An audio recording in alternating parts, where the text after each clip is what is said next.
I don't know if people who are transitioning from one gender to another become aggressive, or if, on the contrary, people with hidden aggression decide to change their gender. But the fact that several well-known murders and mass shootings have already been linked to gender transition is alarming.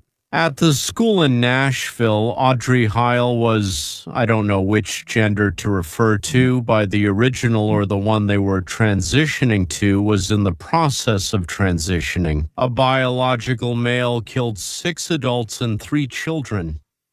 Charlie Kirk was killed by the transgender's boyfriend Tyler Robertson in 2019 at a school in Colorado. Alec McKinney was one of the 2 teenagers. He was transgender in 2018 in Maryland. Shogia Muxley was listed as a woman in the documents, but started transitioning to a man. That is, from female to male. Now, and here in Tumbler Ridge, that's in Canada, British Columbia. The shooter, Jessie Van Rutler, again, I'm not sure if I'm pronouncing the last name correctly. She identified herself as a woman, as a transgender girl, who has already been labeled, therefore, as a trans terrorist. The Canadian press is carefully hiding the fact that Jessie was, in the process of transitioning from one gender to another, and that she was called that. It's very strange when, the headline was woman in a dress. I don't know from which gender. Woman in a dress. Yeah, if they had written man in a dress, then, well, it would be clear why they put that in the headline. But a woman in a dress, as if it's something strange. A woman in a dress. Look at that. As if a man in pants doesn't exist. It can't be unclear why mention a dress in one case and say mention pants in another. Yes, after Jessie shot her mother and a bit of her stepbrother, he went to the nearest school. She killed 7 people there, wounding, I think, 25 more. 6 died on the spot, the 7th on the way to the hospital, and 25 people were injured. There were different levels of severity and seriousness of the injuries. After that, she shot herself in the head and committed suicide. For some time, she was still alive, in some condition, when the police found her, but she could no longer speak or do anything, and she died. Jessie had been acting out for several years, and the police often came to her house, as stated in the report. I don't know what often means, and there was a case where her weapon was confiscated due to her mental state, but the weapon was later returned, even though, in my opinion, her condition didn't change at all. It just kept going on and on. But all right, as they say, they know better on her ex account.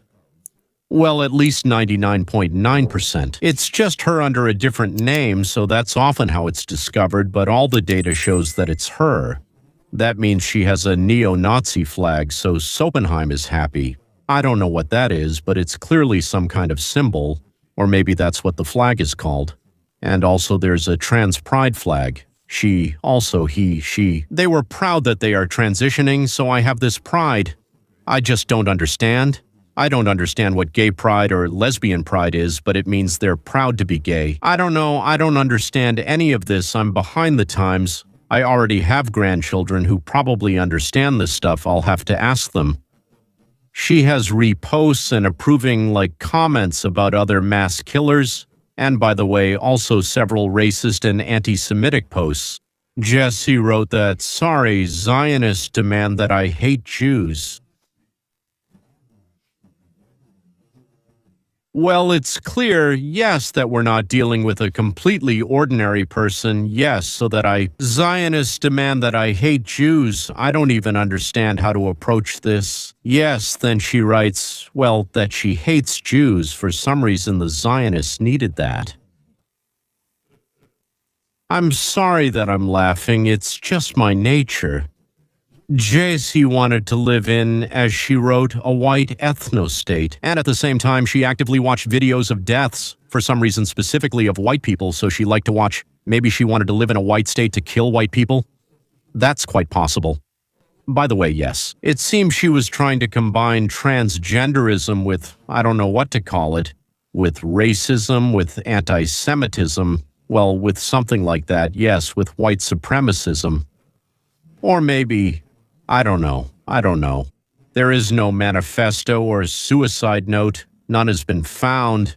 Well, maybe it was stolen or taken away, but at least the police say there isn't one. You can't say that Jessie killed because she was transgender. Yes, she killed because of a disturbed mind, in my opinion, and because of the doctor's negligent attitude toward their duties. Well, maybe the fact that she stopped trying to change herself or something else was actually a manifestation of her mental problems, or whatever they call it, the thing that makes people get sent to psychiatrists so they can take all sorts of pills, and in special cases they lock them up, pad the walls so they don't hurt themselves, and, as they say, feed them through a little hole. Now, it's not really clear how she could have had a firearm in that condition because after the second call it should have already been taken away. But again, so to speak, Canada, could this tragedy have been prevented?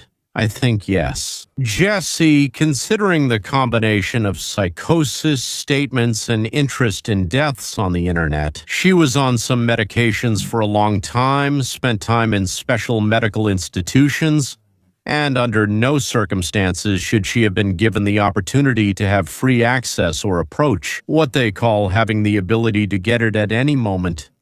Firearms. I wouldn't let her have knives either, but definitely not firearms. In British Columbia, there's something called the Mental Health Act. They call it a law that allows you to hospitalize a person if the doctor and the police, this is important what I'm saying now, if both the doctor and the police believe that the person poses a danger to themselves, a danger to others, basically just a danger in general. Yes, Jessie was detained several times and taken to hospitals, but it seems that either the doctors or the police didn't give a referral. Maybe it was to cut their province's healthcare costs. I don't know, maybe they told the police, "We don't have money for that. Make sure it doesn't happen again, don't spend any more." Well, that happens sometimes, to be honest. Jessie was even placed in what's called short-term hospitalization, but they sent him home and gave his weapons back. Oh my God, so in Canada you can take weapons away from people with mental illness? I mean, you can, it's not that you can't, yeah, especially if there are things in their behavior. They call them red flags, which Jessie had. I don't know, well, plenty. From my point of view, Jessie even set her house on fire. Oh, that's right, she set her own house on fire. But they still didn't put her in a hospital, in a clinic, and didn't take away her weapons. Even after all that, after the call, after staying in the hospital, after all those words, they're always at home. She swore, yelled, screamed, threatened, but they still gave her weapons back and sent her home. That's how the Canadians decided. It's interesting that the Canadian authorities say that taking away someone's weapons before they've committed a crime, did that stick in your mind? Yes, it's very difficult to take away someone's weapons before they've committed a crime. I'm really amazed by things like this. When you come across them, you wonder if God wanted to punish us for something. Maybe specifically the Canadians, maybe British Columbia. But to come up with something like this before anything even happens, that's really something. So when she kills someone, or he or she kills, then it's easier to take away the weapon. It's simpler. So a mentally ill patient with a manic interest in killings, setting their own house on fire, grabbing a weapon. I don't even understand how it was possible to leave her, him, them, I don't know. Yes, the police were called. Countless times, after a medical examination, a psychiatric patient who had been in the hospital is sent home to the family that admitted him and admitted her. So they are enemies. They turned her in, and he has her weapon, which was returned. First it was taken away, and then it was given back. Someone there decided, no, we won't take it away. That's not enough of a reason to take the weapon. When she kills someone with that weapon, then we'll take it away. Yes, of course. Maybe that's how it is. Maybe Canada can't afford to maintain hospitals as well. They give a lot of maternity leave. Their social benefits are amazing. Their pensions are brilliant.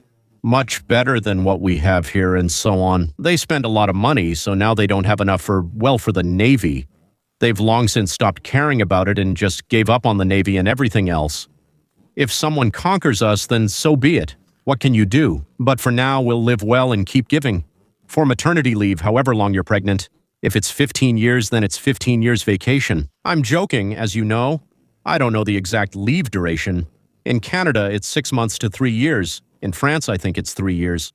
So they cover surgeries, transgender ones, at the government's expense, especially in the military. I joined the army and immediately went and said, I want to transition from female to male. At your expense. At your expense. This is all liberal, progressive attitude towards criminals. Ladies and gentlemen, she'll be better off at home than in a clinic, right? Much, much better. And she'll feel even better with a weapon when she has a weapon in her hands. But I suspect that the most important thing is the overload of the entire system, both medical and police. I don't know who else they have there. And this actually led to the tragedy, a terrible tragedy, when a patient kills their relatives. Then in a shootout, there are 30 people, of whom 7 are killed, and the rest, 24 or 25, are wounded at the school and then ended his own life. The person himself is not to blame. Something went wrong in his head. He needed to be isolated, treated. Something had to be done about it. Well, all right. This is a tragedy that could have been avoided. It's a tragedy for which the system is to blame. Not specific doctors, nurses, or police officers, but the way the system is organized, how it works, how it's funded, how it's managed. Works, or rather doesn't work, in British Columbia, a wonderful, amazing, magnificent province of an incredible country called Canada. People have just spoiled it a little, but not everyone. Not everyone. Of course not, but those who voted for the current government, they definitely ruined it. No matter what reason they had for voting for them. And if nothing changes in Canada, in America, in Europe, anywhere, yes, then there will be many such tragedies, both with transgender people and just with those who have lost their minds. Ladies and gentlemen, there will be many. Let's end on this note. I really hope so. I have explained what happened. Yes, I apologize for the nervous laughter. I wasn't laughing at the story or at this nightmare. It just causes a stunned, incredulous laugh. What is happening there? Well, we've reached a civilization where we pity everyone, even the insane, like you pity or cut off a leg that has gangrene. The person died but didn't cut it off out of sympathy. Goodbye until we meet again.